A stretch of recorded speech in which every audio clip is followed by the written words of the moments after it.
when the product of two vectors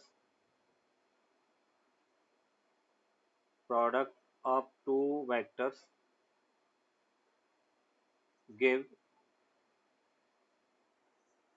a scalar sorry give a vector quantity, then it is called vector product. It is called vector product. Vector product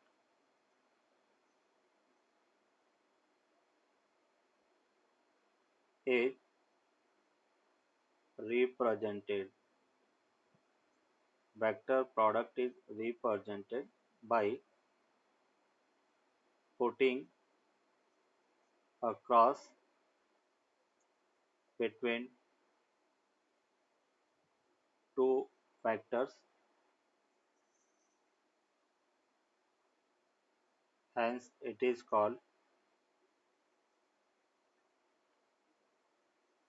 also called cross product.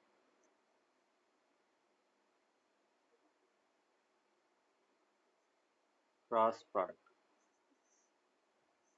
अगर हम बात करें vector product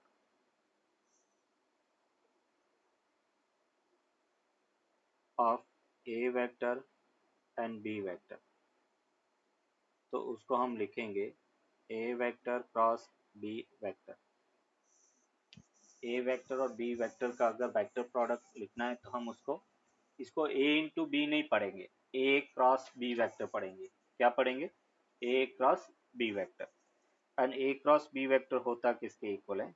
तो यहाँ पे simple अपने लिखा A cross B vector that will be equals to mod A vector mod B vector into sine theta N cap के इक्वल होगा। ए क्रॉस बी का फॉर्मूला है mod A mod B sine theta N cap. A dot B का क्या formula था? बोलो बेटा, ए dot B का क्या फॉर्मूला था?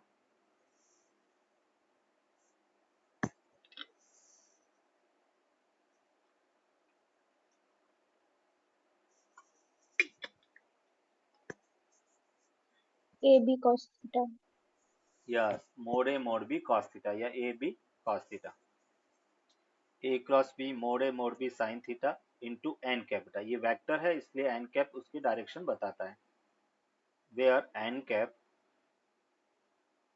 Is a unit vector, N cap unit vector which shows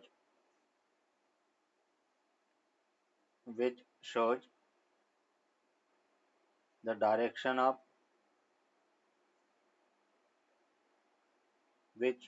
direction of a vector and b vector. N cap is a unit vector which shows the direction of a vector and a cross b vector, which shows the direction of a vector cross b vector. फिर अपन कहेंगे the direction of n cap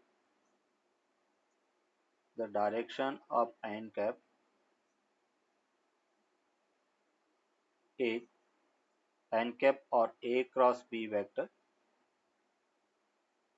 is perpendicular to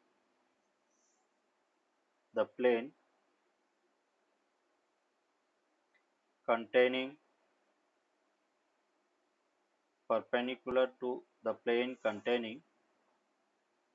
a vector and b vector, and also perpendicular to a vector, b vector, a vector plus b vector and a vector minus b vector। n cap उसकी और a cross b हमेशा a और b जिस plane के अंदर दो vector हैं उनके परपेंडिकुलर होगा। परपेंडिकुलर अप हो सकता है, डाउन हो सकता है, वो अपन राइट हैंड थंब रूल या राइट हैंड स्क्रू रूल से देखेंगे। But A cross B vector always perpendicular to A vector होता है, always perpendicular to B vector होता है, और always perpendicular A plus B और ए माइनस बी वेक्टर के परपेंडिकुलर होगा। The direction of A cross B the direction of A cross B or n cap is given by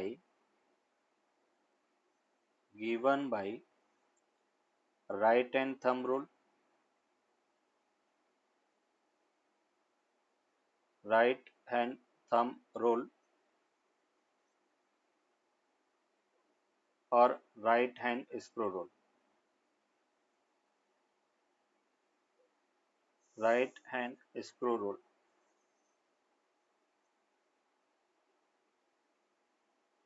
right hand thumb rule और right hand screw rule से इसकी direction find करेंगे। Note down two screw rule and right hand thumb rule. Right hand screw rule क्या कहता है, ये जैसे एक वेक्टर अपने पास, ये ए वेक्टर है, ये अपन कह रहे कि बी वेक्टर है, दोनों के बीच में एंगल थीटा है। अभी मुझे ए क्रॉस बी फाइंड करना है, तो हमें क्या करना है, दोनों के जो मीटिंग पॉइंट है वहां पर एक राइट हैंड स्क्रू रखना है। राइट हैंड स्क्रू का मतलब है राइट हैंड डायरेक्शन में उसको रोटेट करने पर वो स्क्रू अंदर की तरफ मोशन करेगा। ये राइट हैंड स्क्रू है, ये राइट हैंड स्क्रू अपने यहाँ पे रखा, और राइट हैंड स्क्रू का मतलब है राइट हैंड डायरेक्शन में उसको टर्न करने पर स्क्रू अंदर की तरफ मोशन करेगा। अभी देखो यहाँ पर करना क्या है, फर्स्ट वेक्टर जैसे ए है और बी दोनों के मीटिंग पॉइंट पर अपने राइट हैंड स्क्रू को रखा, ए से बी की तरफ टर्न करेंगे, तो बताओ लेफ्ट हैंड साइड टर्न कर रहे हैं या right hand side?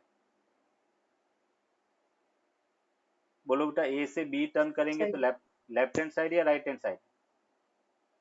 Left hand side. Left hand side. और लेफ्ट हैंड साइड है तो स्क्रू ओपन होगा, बाहर निकलेगा स्क्रू। तो इसका मतलब अपन कह रहे कि ए क्रॉस बी की डायरेक्शन कहाँ पे होगा, आउटवर्ड होगा। स्क्रू जिधर मोशन करेगा उसकी डायरेक्शन उस तरफ होगा।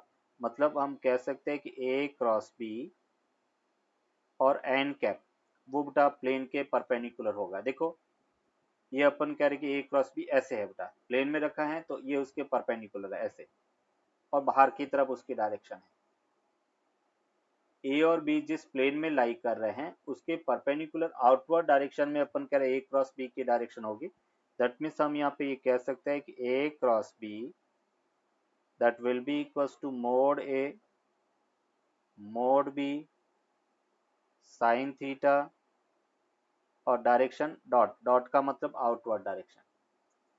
अगर हम बी क्रॉस ए की बात करें, बोलो बेटा बी क्रॉस ए में स्क्रू किधर टर्न होगा, राइट हैंड साइड या left hand side? B cross A में स्क्रू किधर टर्न होगा, right hand left, side. Right hand side. और राइट हैंड साइड स्क्रू है तो वो राइट हैंड साइड मतलब अंदर की तरफ मोशन करेगा। तो बी क्रॉस ए को हम लिख सकते हैं mode A sine theta and cross. यहाँ पे दो डायरेक्शन अपन ले रहे, डॉट का मतलब आउटवर्ड एंड क्रॉस का मतलब इनवर्ड। डॉट का मतलब आउटवर्ड एंड क्रॉस का मतलब इनवर्ड। डॉट कैसे बेटा, जैसे अपन कह रहे कि एक एरो, इन जनरल हम एरो की बात करते हैं तो एरो इस टाइप से होता है, ये एरो है। अगर एरो आपकी तरफ आ रहा है तो उसका प्रोजेक्शन क्या दिखेगा, डॉट दिखेगा। एरो अगर प्लेन के बाहर आ रहा है, आपकी तरफ आ रहा है, तो हमें क्या दिखेगा, एक डॉट दिखेगा। प्रोजेक्शन मतलब फ्रंट व्यू अगर देखे तो हमें एक डॉट के फॉर्म में दिखेगा। इसका मतलब डॉट का मतलब एरो आप अपनी तरफ आ रहा है, बाहर आ रहा है, तो उसको अपन डॉट से शो करेंगे। अगर एरो अंदर की तरफ जा रहा है तो हमें ये वाला प्रोजेक्शन दिखेगा, और इस प्रोजेक्शन को अपन क्रॉस से दिखा रहे हैं। तो अगर क्रॉस है इसका मतलब एरो अंदर जा रहा है, डॉट है मतलब एरो आउटवर्ड आ रहा है। तो ये डायरेक्शन बताने का तरीका है। अभी बेटा राइट हैंड थंब रूल, उसकी हेल्प से ए क्रॉस बी कैसे फाइंड करते हैं। सिमिलर जैसे बेटा अपन कह रहे कि एक वेक्टर ए है, अनदर वेक्टर बी है, और दोनों के बीच का एंगल थीटा है, ये बेटा एंगल थीटा है। ये जैसे एक वेक्टर ए है, ये वेक्टर बी के इक्वल है। एक वेक्टर ए है, दूसरा वेक्टर अपन करें बी है। और राइट हैंड थंब रूल, देखो राइट हैंड थंब रूल बेटा इंपॉर्टेंट है। क्या करना है, फर्स्ट वेक्टर की तरफ राइट हैंड को ले जाओ बेटा, रखो फर्स्ट वेक्टर ए की तरफ राइट हैंड को, और उसका राइट हैंड का पाम है वो बी वेक्टर की तरफ होना चाहिए, तो बी वेक्टर ऊपर की तरफ है। स्मॉल एंगल होते हुए राइट हैंड को टर्न करना, ए क्रॉस बी बेटा। तो थंब कहाँ पे आ रहा है, बाहर की तरफ, तो ए क्रॉस बी मतलब थंब डायरेक्शन बाहर होगा। अगर बी क्रॉस ए तो बी की तरफ राइट हैंड पाम को ले जाओ, और राइट हैंड पाम जो है वो सेकंड वेक्टर की तरफ होना चाहिए, ए की तरफ, तो बी क्रॉस ए, थंब कहाँ पे है, अंदर की तरफ। तो यहाँ पे अपन कह रहे हैं कि ए क्रॉस बी, जैसे अपन राइट हैंड पाम की बात करें,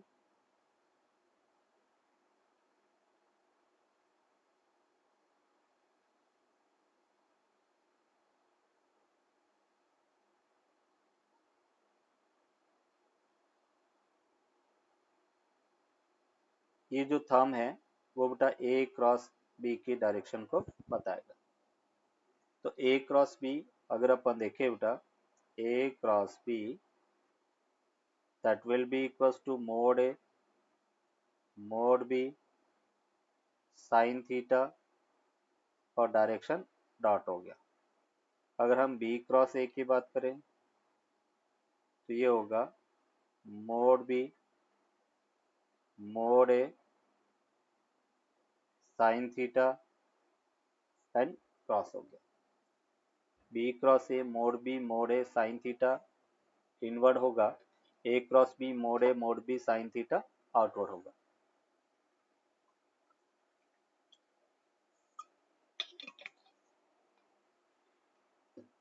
क्लियर बेटा, A cross B that is equals to mod A mod B sine theta and बेटा एन के। अगर हम केस वन देखें और हम कह रहे कि if theta equals to 0 degree, theta 0 degree, sine zero की वैल्यू 0 होता है। और हम कह सकते हैं अगर थीटा 0 डिग्री है, A vector parallel to B vector होगा, और A vector parallel to B vector है, तो हम ये कह सकते हैं ए क्रॉस बी 0 के इक्वल होगा। A vector cross B vector that will be equals to 0। अगर जैसे अपन कह रहे बेटा आई क्रॉस आई कैप अगर फाइंड करना है यूनिट वेक्टर के अंदर क्रॉस प्रोडक्ट, तो इसको अपन क्या लिखेंगे, mod I cap sine zero N cap. तो फाइनली आई क्रॉस आई बेटा 0 के इक्वल होगा। सिमिलरली अगर जे क्रॉस जे पूछा जाए तो वो भी 0 के इक्वल होगा। के क्रॉस के कैप पूछा जाए तो वो भी 0 के इक्वल होगा। तो I cross I, J cross J and K cross K, उसकी वैल्यू ऑलवेज 0 होगी। किसी वेक्टर को उसी वेक्टर के साथ में अगर क्रॉस प्रोडक्ट करे तो उसकी वैल्यू हमेशा 0 होगी, क्योंकि दोनों के बीच में एंगल 0 डिग्री है। केस टू अपन देख रहे हैं, if theta equals to 90 degree और थीटा 90 डिग्री है, दैट मीन्स साइन 90 उसकी वैल्यू 1 के इक्वल होता है। तो हम क्या लिखेंगे, एक वेक्टर ए है वो परपेंडिकुलर टू बी वेक्टर है, और उस केस में A cross B vector that will be equals to mod A mod B N cap के इक्वल हो। A cross B mod A mod B N cap के equal होगा। अभी जैसे अपन कह रहे कि अपने पास ये right angle Cartesian coordinate plane है बेटा, ये एक्स एक्सिस है, ये वाई एक्सिस है, और ये जेड एक्सिस है। एक्स एक्सिस का यूनिट वेक्टर आई कैप है, इसका जे कैप है, और ये बेटा के कैप है। अगर अपने को आई क्रॉस जे पूछा जाए, बोलो बेटा आई क्रॉस जे किसके इक्वल होगा, आई क्रॉस जे बेटा, 1 आई क्रॉस जे 1 नो, आई क्रॉस जे मैग्नीट्यूड 1 होगा, उसकी डायरेक्शन किसके अलोंग होगी? K. के कैप। देखो कैसे बेटा, आई कैप की तरफ राइट हैंड पाम को ले जाओ और जे कैप की तरफ टर्न करो, आई क्रॉस जे, तो ये थंब बाहर आ रहा मतलब के कैप की डायरेक्शन में होगा, तो आई क्रॉस जे वो के कैप के इक्वल होगा। अगर बेटा जे क्रॉस के की बात करें तो किसके इक्वल होगा? बोलो जे क्रॉस के। I. I cap. I. J cross के that will be equals to I cap, and k cross I that will be equals to j cap। याद कैसे रखेंगे बेटा? I to j, j to k और k to 1, ऐसे anti clockwise move करना है। I cross j k के equal है, j क्रॉस k I के इक्वल है, k क्रॉस I j के इक्वल है। अगर इसका ऑपोजिट दिया हुआ है, जैसे suppose j cross I cap है, तो वो माइनस k कैप के इक्वल होगा। k क्रॉस j कैप है, माइनस आई कैप के इक्वल होगा। आई क्रॉस के कैप है, तो माइनस जे कैप के इक्वल होगा। इस टाइप से डायरेक्शन अपन ध्यान रखेंगे। आई क्रॉस जे के cap, J cross K I cap, K cross I J cap, and J cross I minus के cap, K cross J minus I cap, and I cross K minus J cap के equal होगा। A vector A X I cap plus A Y J cap plus A Z K cap है, और B vector P X I cap plus B Y J cap plus B Z K cap है। और हमें ए cross B बेटा find करना है, तो ए cross B को अपन डिटर्मिनेंट मेथड की हेल्प से फाइंड करेंगे। देखो कैसे, सबसे फर्स्ट बेटा इस टाइप से अपने दो लाइन ड्रॉ कर दी। ये जैसे अपने पास से I cap, J cap and the K cap है। फर्स्ट ए का एक्स कंपोनेंट ए एक्स हो गया, ए वाई हो गया, ए जेड हो गया। बी का एक्स कंपोनेंट बी एक्स हो गया, बी वाई हो गया, और ये बी जेड हो गया। पहला ए वेक्टर है तो ए वेक्टर को अपन लिखेंगे, फिर बी वेक्टर है तो बी, ऑर्डर चेंज नहीं कर सकते क्योंकि क्रॉस प्रोडक्ट नॉन कम्यूटेटिव होता है। तो अभी बेटा अपन कह रहे कि आई कैप को विथ पॉजिटिव साइन लेना, जे कैप को with negative sign, and K cap को विथ पॉजिटिव साइन। सबसे फर्स्ट बेटा अपन आई कैप लिखेंगे, ये आई कैप लिखा, और रिमेनिंग जो आई कैप वाली कॉलम और रो को छोड़ दिया, तो ए वाई को बी जेड से मल्टीप्लाई किया, तो ये हमने लिखा A Y B Z, minus A Z को बी वाई से मल्टीप्लाई किया, minus A Z B Y. फिर अपन कह रहे जे को with negative sign, minus J cap, J cap वाली रो और कॉलम को बेटा छोड़ा, तो यहाँ पे अपन कह रहे कि ए एक्स बी जेड और ए जेड बी एक्स, तो इसको अपने लिखा ए x B Z minus A Z B x. फिर अपन कह रहे प्लस के कैप, के कैप में बेटा अपन कह रहे के कैप वाली रो और कॉलम को छोड़ा, ए एक्स बी वाई और ए वाई बी एक्स के इक्वल होगा। K cap A x B Y plus sorry minus A Y B X, ये बेटा अपन कह रहे ए क्रॉस बी की वैल्यू है। डिटर्मिनेंट मेथड, इसको कौन सा मेथड कहेंगे बेटा? Determinant method.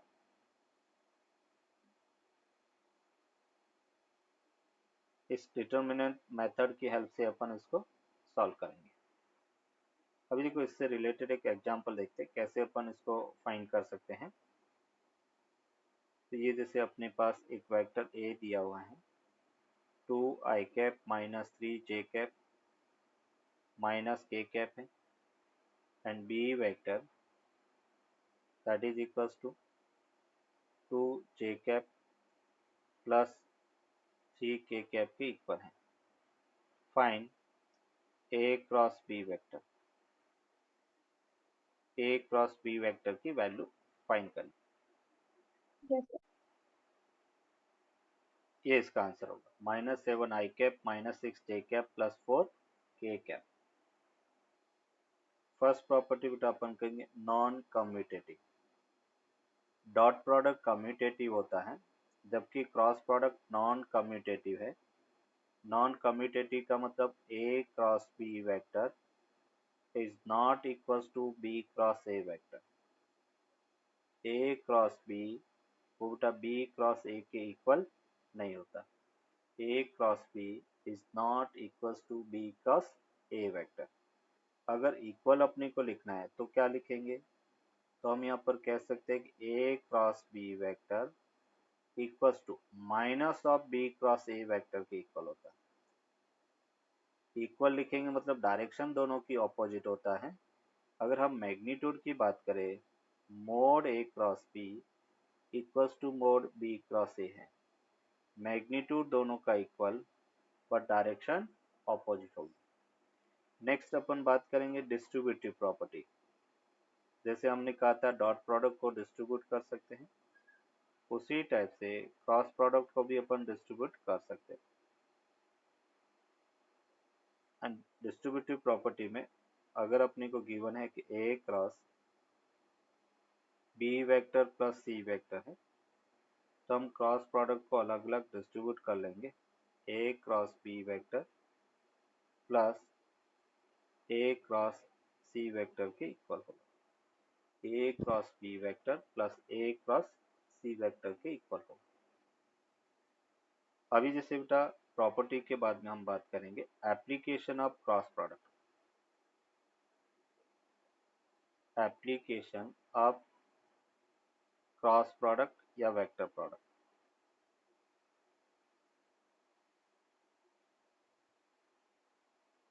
Application of cross product. First application अपन देखेंगे। अगर जैसे बेटा अपने को टॉर्क फाइंड करना है तो torque equals to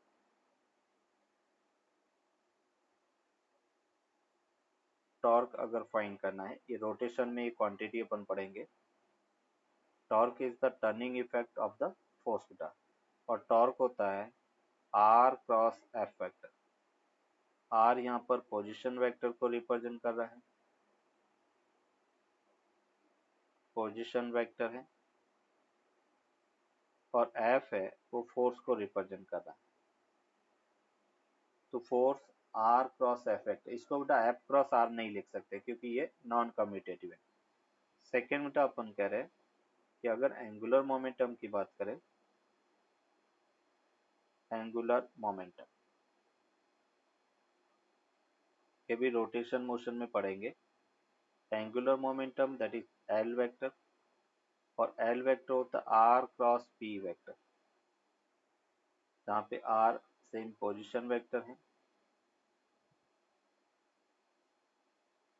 position vector, and the P vector that is linear momentum, linear momentum. And P vector को हम लिख सकते हैं mass into velocity vector. Angular momentum R cross P vector, P linear momentum mass into velocity.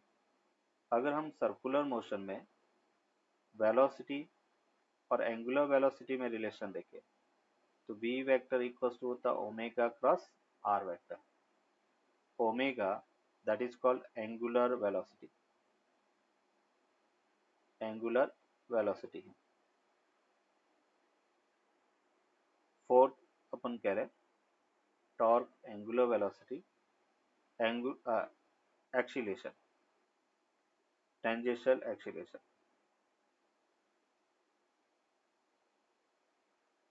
Tangential acceleration ये भी term circular motion में अपन पढ़ेंगे। और tangential acceleration A T vector होता है alpha cross R vector. R position vector है और अल्फा एंगुलर एक्सीलेशन को रिप्रेजेंट करता है। एंगुलर एक्सीलेशन, टेंजेंशियल एक्सीलेशन और अल्फा एंगुलर एक्सीलेशन है। टॉर्क हो गया, एंगुलर मोमेंटम हो गया, वेलोसिटी, टेंजेंशियल एक्सीलेशन। देन बेटा अपन बात करेंगे if A vector and B vector are two sides of a triangle,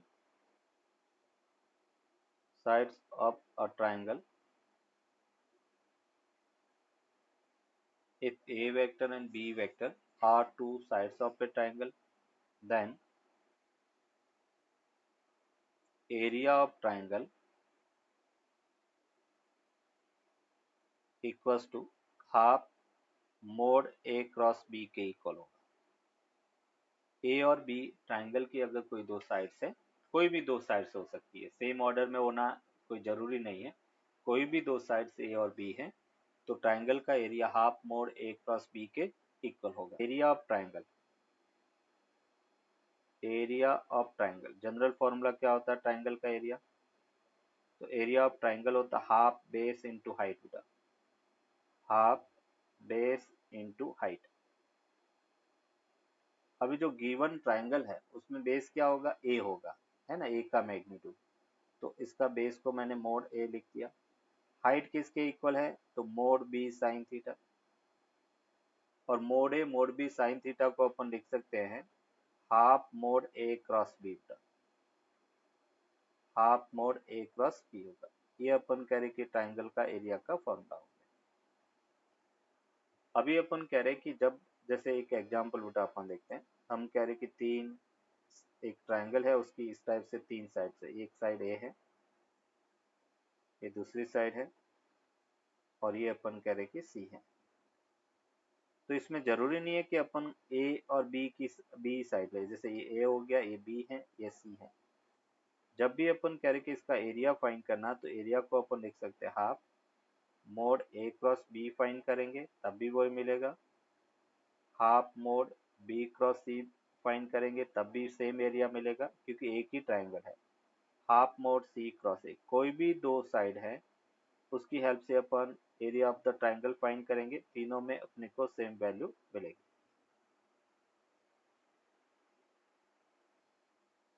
are to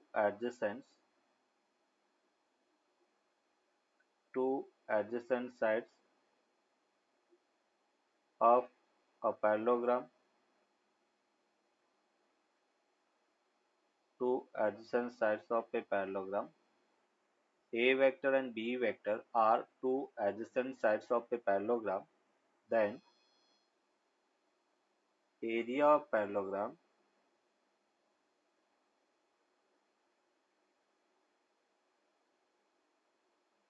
equal to mod A cross B होगा।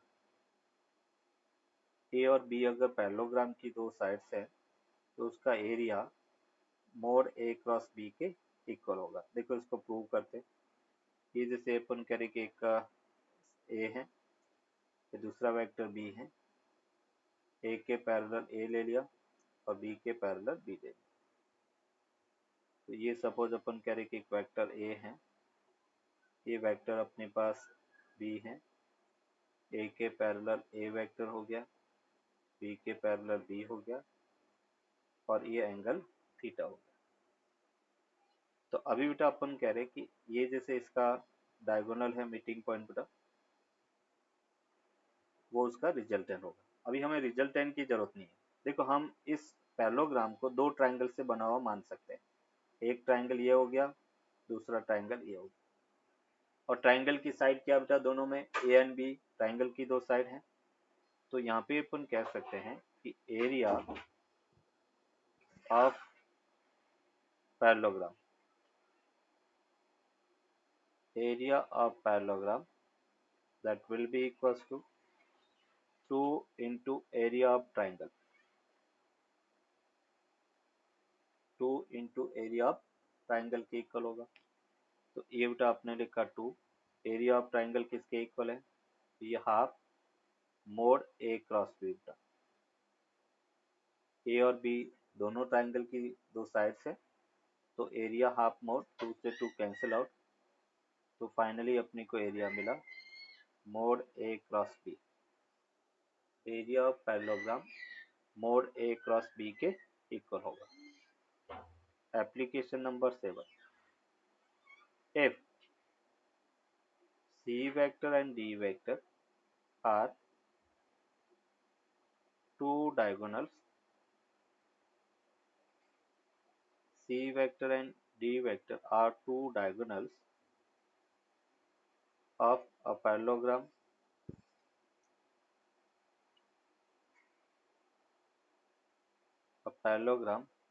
then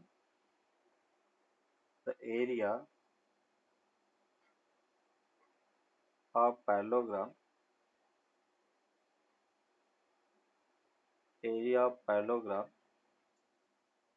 equals to half mod C cross D के equal होगा। अगर C और D बेटा parallelogram के दो diagonals है तो area half mod C cross D के इक्वल होगा। देखो इसको भी प्रूव करते हैं। ये जैसे अपने पास एक वेक्टर A है, एक वेक्टर B है, A के पैरेलल A, B के पैरेलल B। एक वेक्टर A जैसे A ले लिया, B है, ये A हो गया और ये B हो गया। अभी अपन कह रहे कि इसके डायगोनल की बात करते हैं। ये जैसे डायगोनल हो गया और दूसरा डायगोनल ये हो गया। एक डायगोनल बेटा अपन कह रहे कि C है, तो C को अपन लिख सकते हैं A vector plus B vector, और D को अपन लिख सकते हैं A vector minus B vector, है ना। ट्रायंगल लॉ से बेटा मतलब C वेक्टर अपने को यहाँ पे मिल रहा है, C vector that will be equals to A vector plus B vector है, और D वेक्टर है वो हमें मिलेगा A vector minus B vector. इस दोनों को बेटा एक बार ऐड और सब्ट्रैक्ट करेंगे तो एक वेक्टर A हमें मिला, जब ऐड किया तो C vector plus D vector by 2, और B वेक्टर की value in terms of diagonal अपने को मिलेगा C vector minus D vector by 2। अभी जो एरिया ऑफ पैरेललोग्राम अपने पास मोड A क्रॉस B है, उसकी जगह डायगोनल्स की फॉर्म अपन रखे C प्लस D बाई 2 और C minus D by 2। Area of parallelogram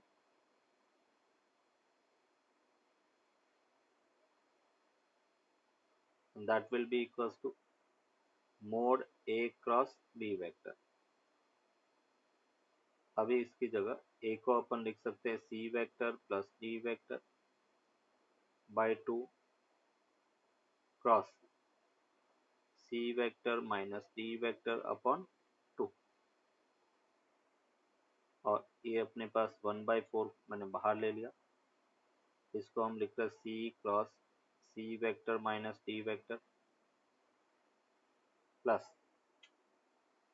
D vector cross C vector minus D vector, 1/4 C vector cross C vector minus. अभी देखो यहाँ से अपन कह रहे हैं C क्रॉस C की वैल्यू बेटा क्या होगा, 0, है ना। पैरेलल वेक्टर है तो 0। D क्रॉस D की भी वैल्यू क्या होगा, 0। अभी अपन यहाँ पर ये लिख सकते हैं कि minus C cross D vector, उसको बेटा D क्रॉस C के इक्वल लिख सकते हैं।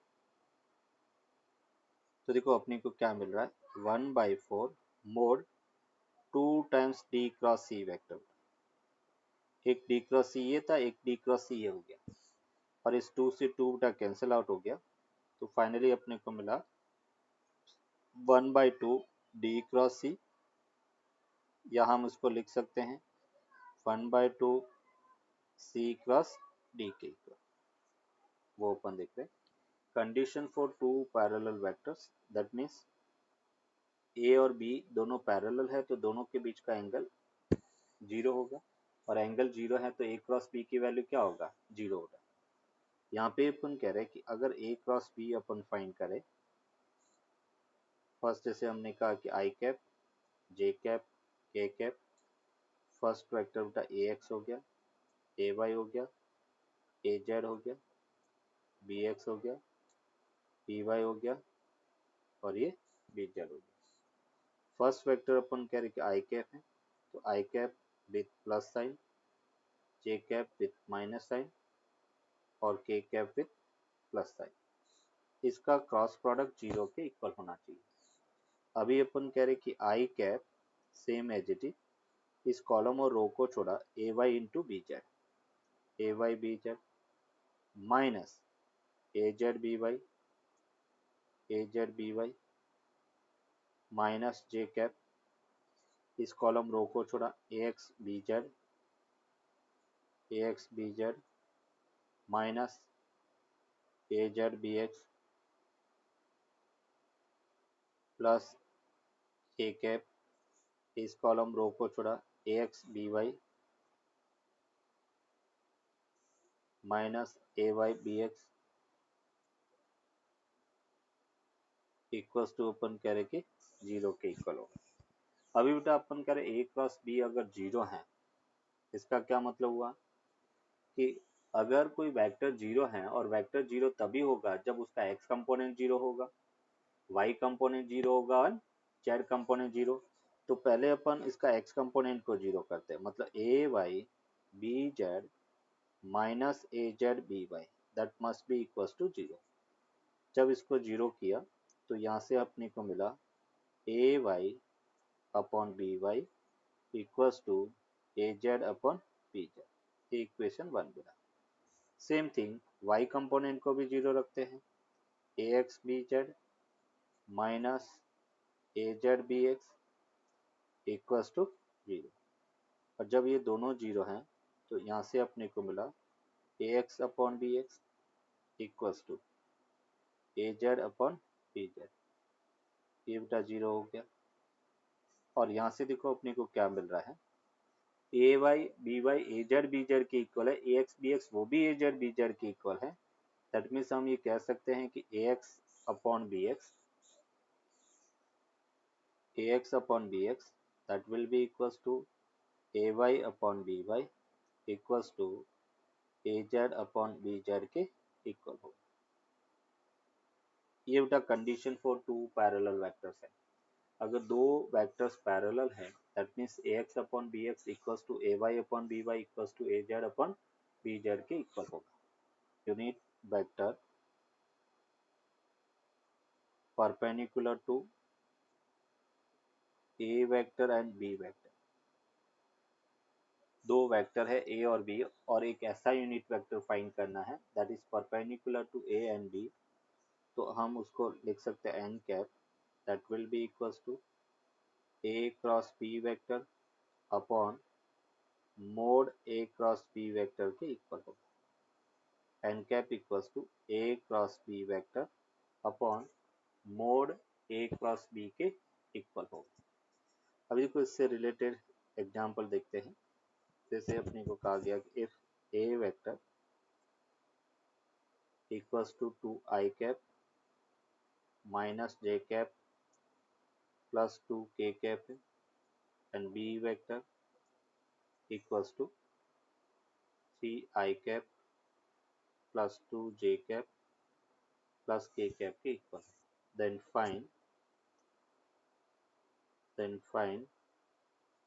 a unit vector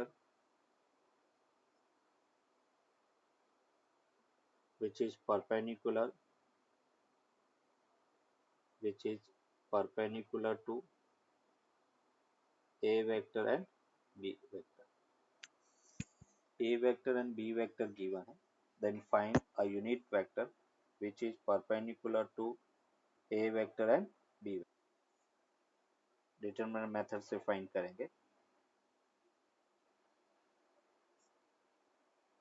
फर्स्ट अपने पास I cap J cap and K cap, 2 -1 2 3 2 1, I cap with positive sign, J cap negative sign and K cap positive sign. यहाँ से हमने कहा I cap -1 into 1 -1, -2 into 2 -4, minus J cap column और row को छोड़ा 2 into 1 2 and 2 into 3 -6 plus K cap हो गया column row 2 × 2 4 और माइनस -3, तो यहाँ से मिला -5 i cap +4 j cap and +7 k cap. Good. अभी mod a cross b find करते हैं।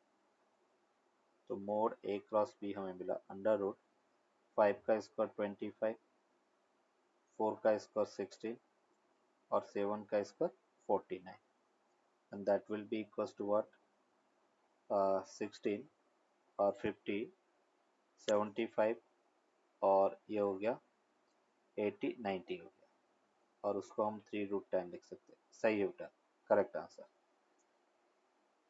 ये इसका आंसर होगा। इफ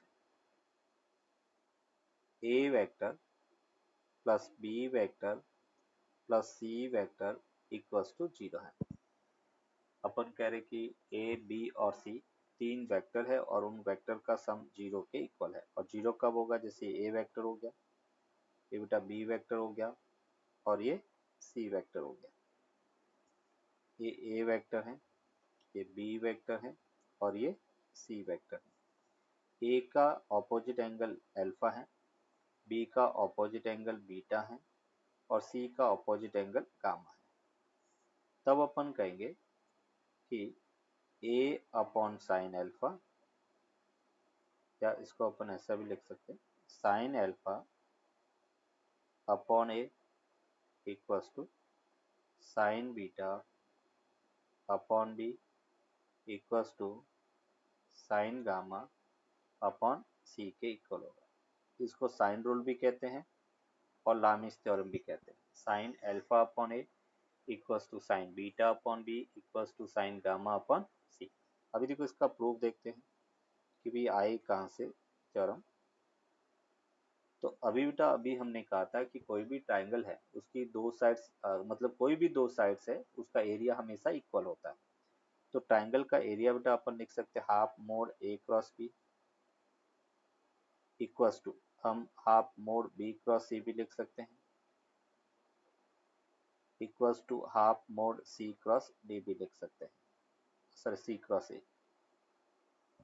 अभी देखो यहाँ पे अपन कह रहे कि अगर मैं a क्रॉस b की बात करता हूँ तो 1/2 से 1/2 तो कैंसिल आउट हो गया, ये अपने को मिला मोड a, मतलब a b साइन, और a और b के बीच का एंगल बेटा कितना होगा, तो पाई minus gamma.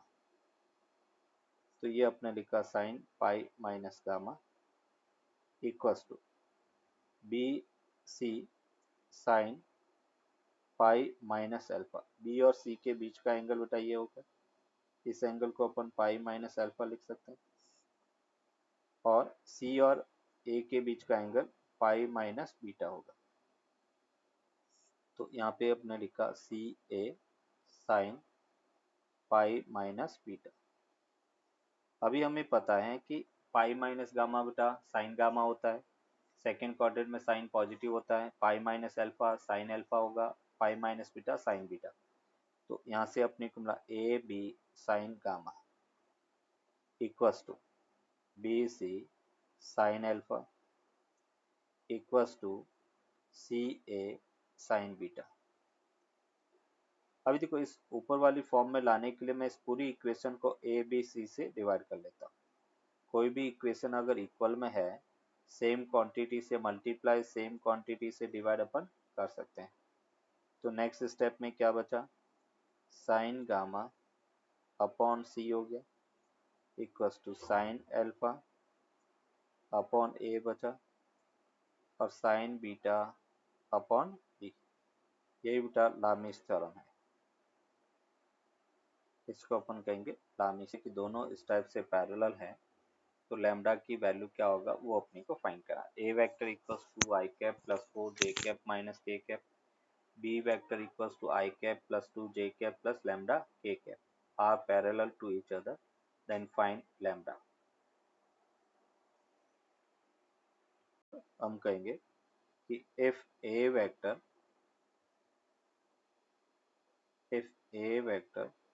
is parallel to b vector, तो क्या कंडीशन थी उसकी, ax upon bx equals to A Y upon B Y equals to A Z upon p Z.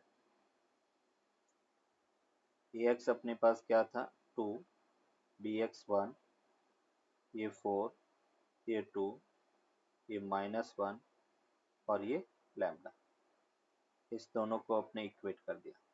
तो यहाँ से अपने को मिला 2 इक्वल्स टू -1 बाई लैम्डा, तो lambda equals to -1/2, that will be equals to -0.5 के इक्वल होगा। है ना, अभी हमने पैरेलल की कंडीशन देखी थी, उसी कंडीशन को यहाँ पर अप्लाई किया। ax upon B x equals to A Y upon B Y equals to A Z upon p z. Mod a cross b vector equals to √3 a dot b, then find mode a cross b vector.